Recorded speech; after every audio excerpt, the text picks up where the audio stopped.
The Economist. They're going to appear on the screen. There's Zanny from London, I'm sure, and we're waiting for President Donohoe to appear. I'll introduce them both.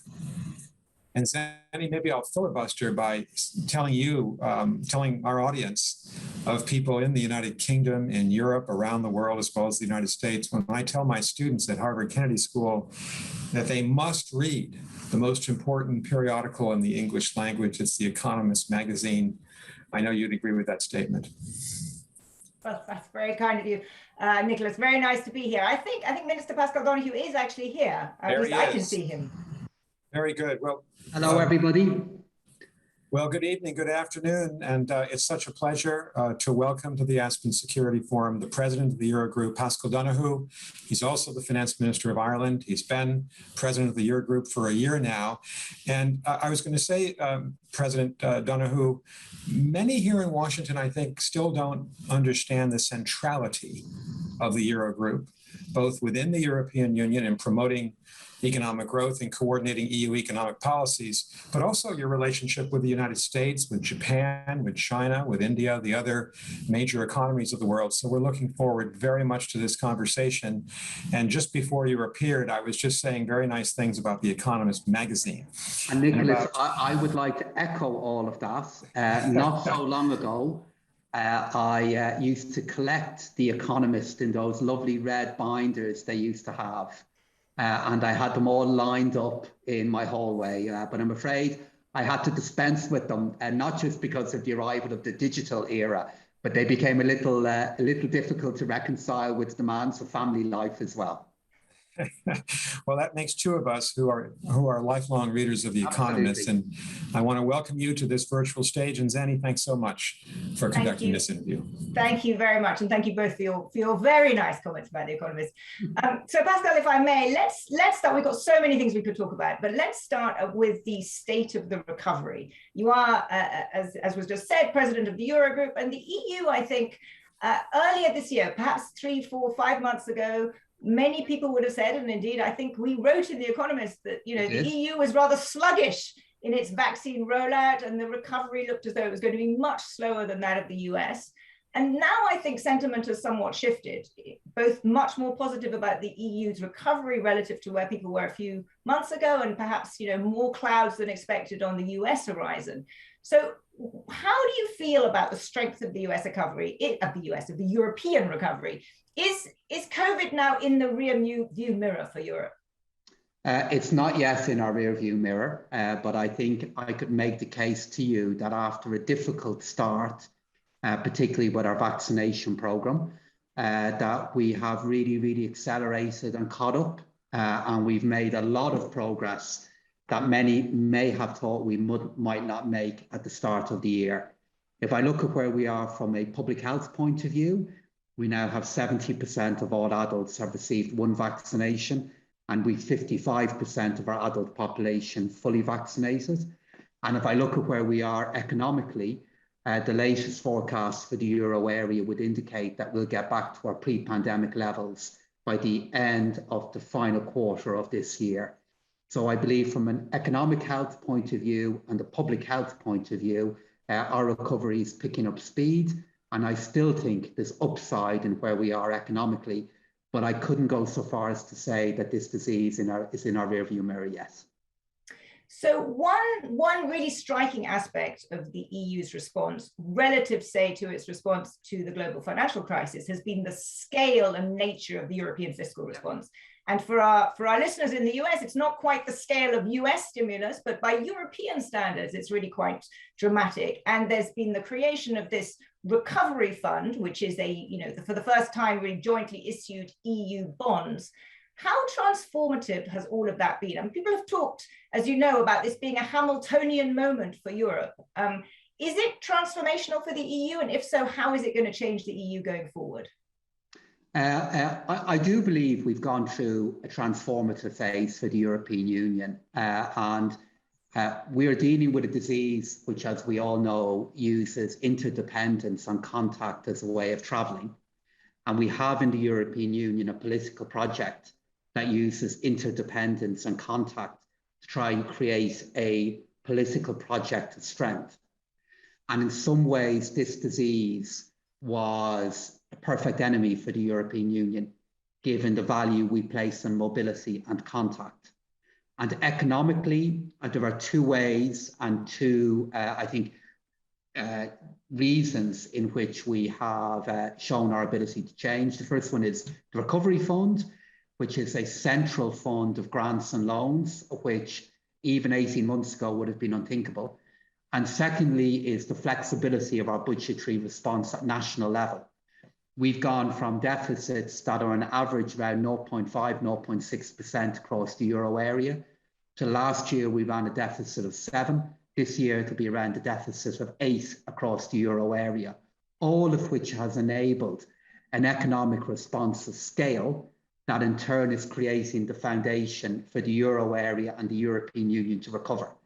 So I believe for many different reasons, it has been a transformational period, but we've so much to do, yes, to ensure the transformation is one that is real and enables us to overcome the disease.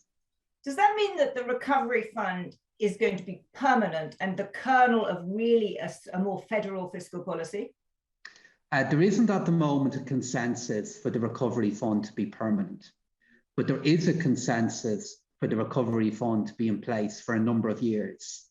So the real money for the Recovery Fund for many member states will only become available next year, which is exactly the time in which we will need it as national fiscal responses begin to adjust a little bit. So the way I would describe it is we have a temporary facility in place, but a temporary facility in place that will be in place for a number of years, that at the very least has changed the conceptual framework of the European Union.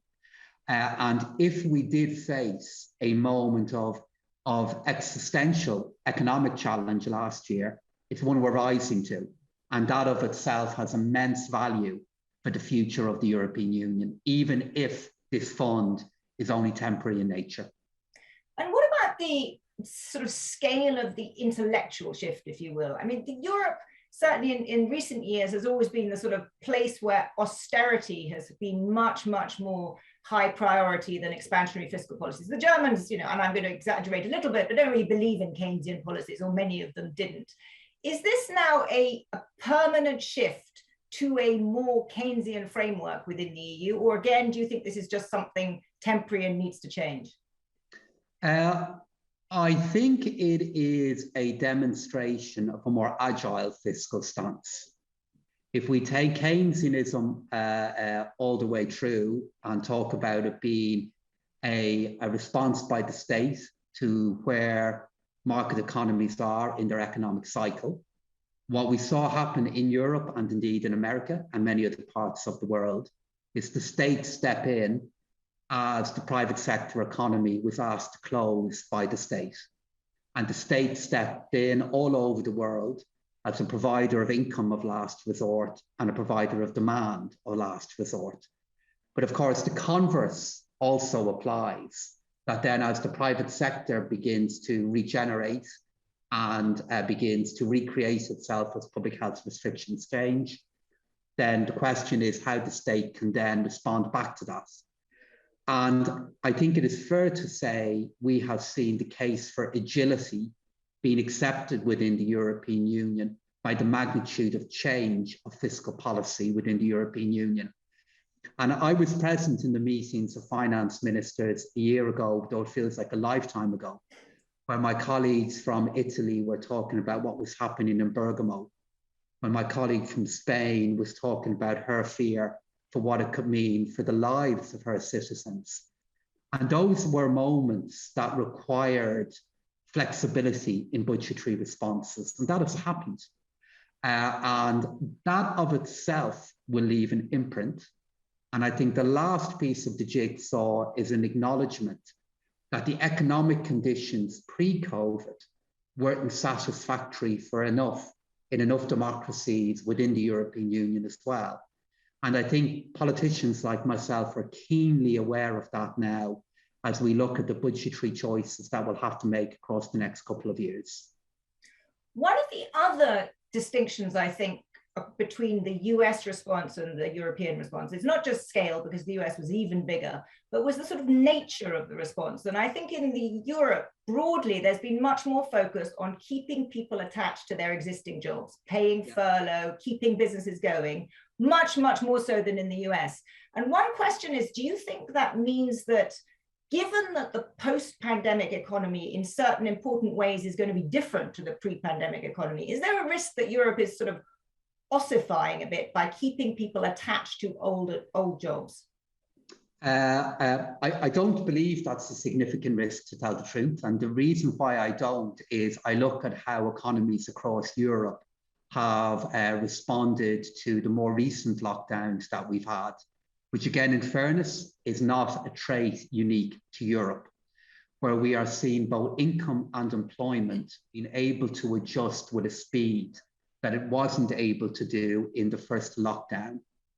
And if the risk of a sluggish recovery is there, and maybe to accept the premise of your question for a moment, for me, that is a risk worth taking for the dangers that were posed to social cohesion when we were asking, particularly our young, to make such radical and difficult choices about their income and their lives to protect, in particular, our old and our more elderly. So if that risk is there, and I don't believe it's a large one at the moment, I also believe it was a risk worth taking to maintain cohesion at a moment of such exceptional demand in our democracies. I'm really encouraged by the signs of growth now that we're seeing across so many European economies. Again, maybe attesting to the fact that it's not as big a risk as some might see it to be. That's really interesting. I think there'll be a lot of debate post-pandemic as to which were the right tools to put emphasis on. And I think we do need to have, perhaps in the fullness of time, a broader evaluation beyond just scale, to efficacy and to what was the right mix. And I think we're only going to see the answer to that in time as we look at how our different economies recover. But one of the things which, again, I think in fairness, the Economist has recognised is the role of automatic stabilisers. And I think we've really labelled to come up with the most unattractive title possible to something that is really so important, again, within a democracy. A state saying we will automatically stand behind the citizen if they get into a moment of real difficulty. I think we've really excelled in coming up with the phrase an automatic stabiliser to something that's such a really important part of the social contract. But that is there within Europe in a way in our social insurance systems, which, as you well know, isn't the case in other parts of the world. And we'll see over time the role of that in creating nets that are not just about catching people, but help them rebound as well. And again, then I'm cautiously optimistic about that here in Europe. That's really interesting. Well, as you know, the Biden administration is trying to move somewhat in that direction with its own policies. Indeed. Let's turn actually to transatlantic relations, because that is a subject that under the previous US administration was quite tricky. There were some quite serious problems. Clearly, when President Biden came to Europe, there was a lot of very ostentatious showing of this is a new America, America's back, and America takes its allies and partners seriously. But as president of the Eurogroup, can you give us some concrete ways in which you sense things have changed, and how meaningful is that change?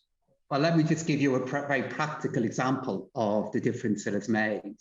The practical example is that in our last Eurogroup meeting there of a few weeks ago, we had as our guest at that meeting, Janet Yellen.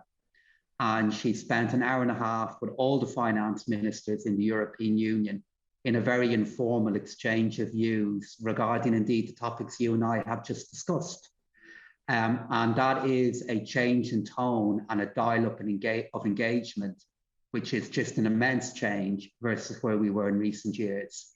But I think we have to keep on challenging ourselves because while that is inordinately welcomed by us here in Europe, we have to look now at how we can use that as a foundation to go even further. And in terms of what the different elements of that are going to be, It is going to be about how we try to guide our economies in a recovery from COVID. It will be about how we try to set a better tone to where we are in trade. And it will be about areas of cooperation, for example, with regard to climate. So I think we've got a great foundation in place. The tone has really changed, but I at least am really ambitious for that just to be the beginning. Well, we'll come back to climate in a second, because that is a very, very important subject. But I just want to start with one area where clearly good friends are disagreeing. The Biden administration, as you know, is a cheerleader for a global minimum corporate tax. Ireland has prospered on the back of a low corporate tax regime. That's how you've drawn many of the world's biggest companies to Ireland. And Ireland is still a holdout to this agreement, which has now been, I think, agreed to by basically every country other than 9. There's, I think, another 8 refuseniks. With your finance minister of Ireland hat on, do you think, first of all, the whole idea of a global minimum tax is a bad one in principle? So indeed, and it's at this point that I just have to recognise what hat is on, because at the risk of being slightly theological about it, the Eurogroup doesn't speak about tax matters. There's lots of other areas in which we play an active role, but not with tax. So with my kind of green hat on as Minister for Finance for Ireland, to deal with your question, firstly about the principle of a minimum effective tax rate across the world, I do accept that it is an idea that in many ways, has arrived. I am in favour of tax competition. I do believe there is a role for legitimate tax competition, particularly if you're a small or a medium-sized economy. But I do accept it has to be now inside certain parameters or guardrails. And those guardrails have many different aspects to it, but one of them is what a rate could be. And that is an area that Ireland does have a difficulty with. We have a low nominal rate, but our nominal rate is broadly equal to our effective rate. And I hope that across the coming weeks and months, we can be part of the consensus. But we do have some work and some engagement to do with our colleagues in the OECD and America in relation to this. But it is an idea. I accept its time has come. And even though we've made lots of change here within Ireland, I know that we need to look to the future and see, is there a way in which we can be part of a new paradigm in relation to these issues? So does that mean you will sign up to it, but you will push for the rate to be lower than the 15% they're currently talking about? Well, we are in a negotiation in relation to all of this at the moment. And when you're in this kind of engagement, I think it's best to kind of have it in good faith, even in an august forum like this. Our friends in America and in the OECD know this is a difficult matter for us. Lots of other countries, Zanny, have areas that are difficult for them, whether they be carbon taxes, whether they be elements of their social insurance system. And this is one of these for Ireland. And I'm just going to work with stakeholders and colleagues across the world and see if an agreement is possible that we can be part of. I hope it can happen, but that will be the work for later on in the year. But as a matter of prediction, you think that this agreement will be reached and we will end up in a regime with a global minimum tax? So that's a kind of, there's a number of different legs to your question there. So do I believe an agreement will be reached? I think it is more likely than ever. Do I believe an agreement will be implemented? I believe it is likely, though not certain. And all of those things really do matter if you're a really, really small economy, as the Irish one is. I have been arguing here in Ireland now over the last number of years that an agreement will be reached and change will happen. I believe that agreement has a cost of around 1/5 of our corporate tax revenue. And I believe that is a cost that could be worth bearing for the Irish taxpayer if there's an agreement that can be sustainable, that we can be part of, that then is going to be implemented. And they're the kinds of areas, to go back to your question a few moments ago, that we're engaging with lots of our colleagues at the moment. Absolutely. And actually the US Congress will be one of the big arbiters of whether it is actually implemented by its biggest champion. So that's clearly, presumably that is part of your calculus too. What's the point of signing up to something that the US Congress itself then won't sign up to? Well, it's not just part of Ireland's assessment of it. It's obviously something that will weigh in the minds of all who are in this process. If you look at the last phase of change that was brokered by the OECD with regard to global tax policy, there was two elements of it that were really critical, and this is the BEPS process, which we won't go into because I'm sure there's other topics you'll want to cover off, but it did have two qualities. The first one is that it was implemented everywhere, and the second one is that it was consistently implemented. And within the European Union, as you'll know, the way that happens is through directives from the Commission, which leads to consistency of application. We're all trying to do the same thing. So it isn't just, in fairness, an American matter. Anybody in this process will want assurance that if they're jumping, everybody's jumping together and we're all jumping in roughly the same direction. Let's turn to another subject which requires, to be effective at least, international cooperation and greater boldness than we've had hitherto, which is climate, where the EU is committed to a net zero by 2050 target. And I think Ireland signed that commitment into law just recently. But all of the projections suggest that on the basis of current policies, even the EU, which is by some measure the greenest of the big economic areas, is falling far short of what will be needed. And so my first question is, how do you think about that as president of the Eurogroup? You know, how do you sort of balance the fact that much, much more needs to be done and done quite quickly with, you know, concerns of industry, concerns of the scale of the recovery and so forth? So, well, if I may say so, your own editorial on the recent pages of The Economist on this were a very concise and very scary and needed reminder of the challenges that are there, where I'm sure it will have been read by many who are on this audience, but you just gave us a taste of what a world could look like with a change in temperature of 3 degrees. And to go on to your question then regarding what that means for our planning. So what I found really interesting about the last 18 months is even though we have gone through moments of the most profound difficulty and challenge from an economic point of view, and if I just answer your question in economic terms for a moment, what I have found really interesting is that that has not squeezed off the agenda within our meetings of finance ministers, the climate agenda. And just to give a sense of how much of a change that is from when I joined the finance minister community within the European Union, which is just over 4 years ago. When I joined that community, climate would make an occasional appearance at our agenda. And it really shows the cycle of change we've gone through, that even with COVID, the climate agenda not only has become mainstreamed in our monthly meetings, it has survived the impact of a pandemic in terms of us maintaining our focus on it.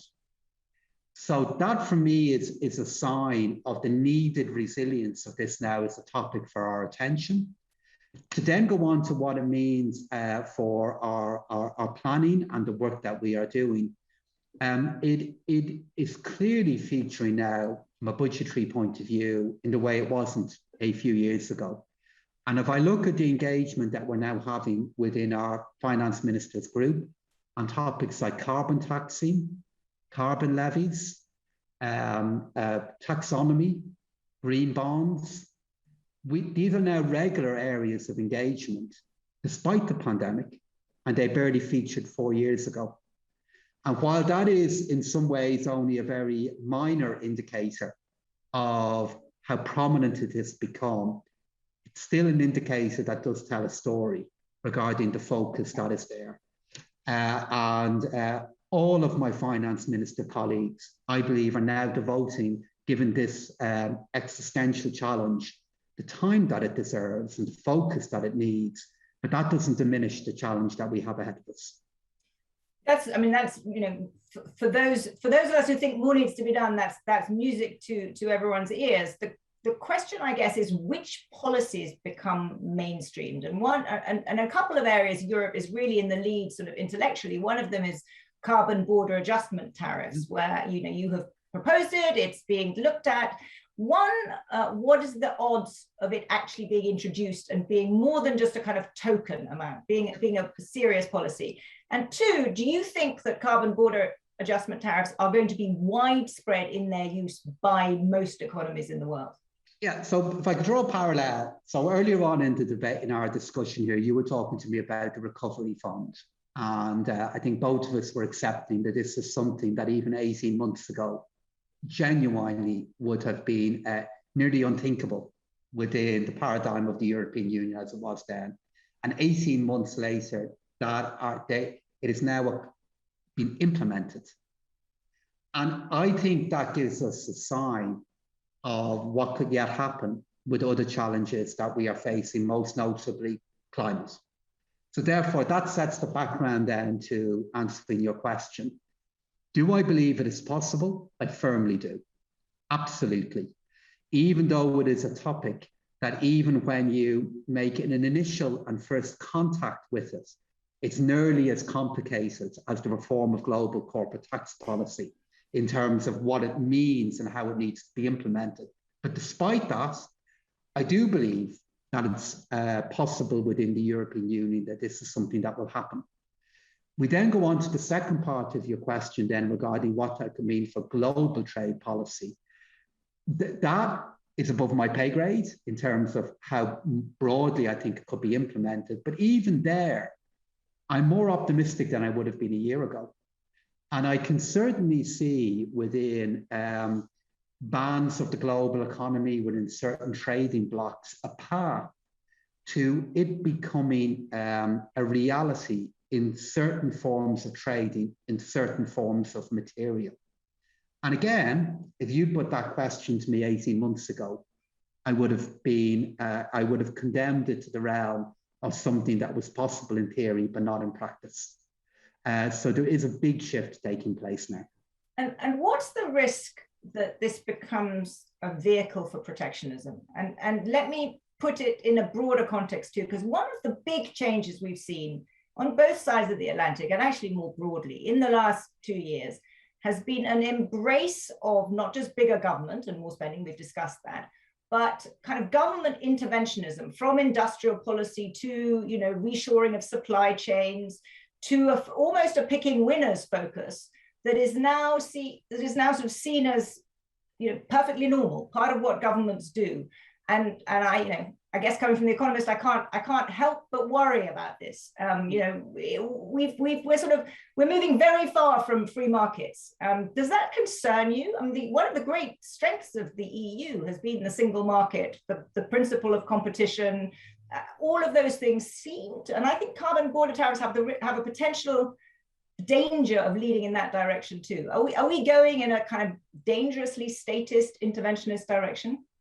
I don't believe we are, if only because within the European Union we have in the single market a pillar of the single market, which is the application of state aid rules from the Commission, that I believe would diminish that risk, because they look quite zealously at areas of government intervention within elements of the private economy.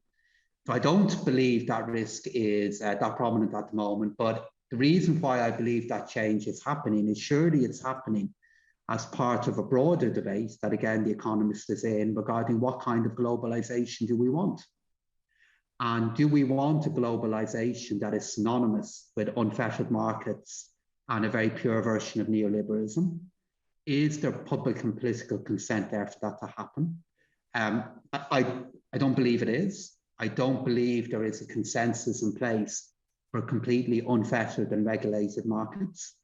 But I do believe there's a framework that can be built up regarding a more sustainable form of globalization that recognizes the role of the state, that recognizes the role of the private economy, and tries to bring the best from both. And I think that's the debate that we're seeing taking place within the European Union at the moment. I think we're trying to reimagine what form of globalization we can build a long-term sustainable political consensus for. And we're seeing that at the moment through the paradigm of COVID and the paradigm of climate. And I don't think there's anything to fear from that. I'm a politician. I go forward to the ballot box every 3 to 5 years, and we have to maintain support for markets within liberal democracies. And if we're going to do that, we need to build support for a more sustainable form of globalization. And that's been accelerated by where we are with COVID. And that's what Europe is grappling with at the moment. It's hard to argue with the last of your points. We could have a long debate about some of your earlier points, but I would inflict that on this audience. And I know there are some questions, so I'm going to hand over in a second, but I cannot, as a card-carrying Brit in the wake of Brexit, leave this conversation without asking you something about Ireland. And I actually wanted to not talk about the status of the current agreement and Britain's problems with it, but actually to go to a comment that Leo Varadkar made not so long ago. He said a united Ireland could happen in his lifetime. Do you agree with that? Yes, I do believe it's very much one of the profound consequences of the Brexit process, that it means this is now a topic of engagement and imagination in a way that it's very different to where we were pre-Brexit. So yes, I do. I do, however, and Leo would say this himself if he was on this conference with you now, also believe there are many steps that we have to go through before we get to the point of having that debate, let alone putting the question. The key bridge before getting to that point is how we come up with a better sense of a shared and inclusive Ireland for all on the island. But those moments of debate and those moments of engagement, I do believe, are coming. Thank you so much. I'm going to hand back now for questions from the audience, but that was fascinating. Thank you. Great. Thank you. Thanks so much. Thanks, Zanny. Thanks, Minister. Lovely to see you. We have some of our rising leaders for the Aspen Strategy Group here. I'd like to call on Paul Becerra, who's at the Air Force Academy. He's a professor there and he's with us in DC. Thanks. Paul, your question. Thank you, sir. Thank you for joining us. Fascinating talk. My question concerns the Belt and Road Initiative. In the US, the BRI is often discussed now and through this lens of a security threat. Particularly concerning examples involve investments in Europe, such as Greek ports. My question is, what is your view of this narrative? Is it justified? Is there any real reason to worry? Thank you. If I looked at the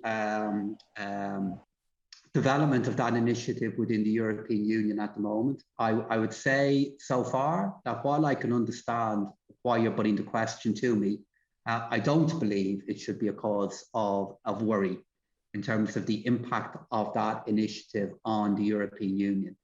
The governments of the European Union, including those parts of the European Union that do have ownership of ports or some airports, are still well able to strike the balance between forms of Chinese investment within their economy and also delivering against their security agenda and meeting the needs that they have to maintain the security of their state and a relationship with the United States of America.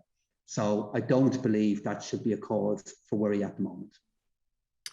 Thanks. And our last question today is from Tobin Williamson, who's with us from Kentucky. Tobin. Yes. Thank you for joining us here today. It's been great to hear your thoughts. During this forum this week, we've heard a lot about Asia. We've heard a lot about transatlantic relations, some about cyber issues, but we haven't heard much about the global South, and particularly given Europe's proximity to Africa. I'm just curious about what your thoughts on maybe some trans-Mediterranean issues would be, whether it's climate issues, immigration and migration, trade, security challenges. Just a couple of minutes of your thoughts on what Africa's role will be with Europe in the next 10, 20, 50 years. Thank you very much for your question. I think all the issues you've raised there are really, really critical, but I think the one area that will trump them all is where we are with vaccinations and how we can help the global South, our developing neighbours, to hugely accelerate their vaccination efforts. And that will be something that I want and hope and expect to see Europe play a far bigger role in as we begin to more strongly deliver against the vaccination targets that we have. One of the huge challenges of this awful pandemic is that it reasserts a really radical imperative, which is that none of us are safe until all of us are safe, as our friends in the WHO always remind us, and a duty and a need that we will all have on ethical grounds, not to mention all of the grounds that we all know will be how we assist in the global vaccination effort as we deliver the expectations that our own citizens have of their governments, which we are now doing. So that will be the area for further leadership from all of us later on in the year. Wonderful. Thank you so much. Well, this session, ladies and gentlemen, is ended. I'd like to thank Minister Donohoe and both of his hats, and also Zanny, for a lovely conversation. We look forward to welcoming you, hopefully, in Aspen the next time. We're going to move continentally now, and I'm going to turn the mic over to Anya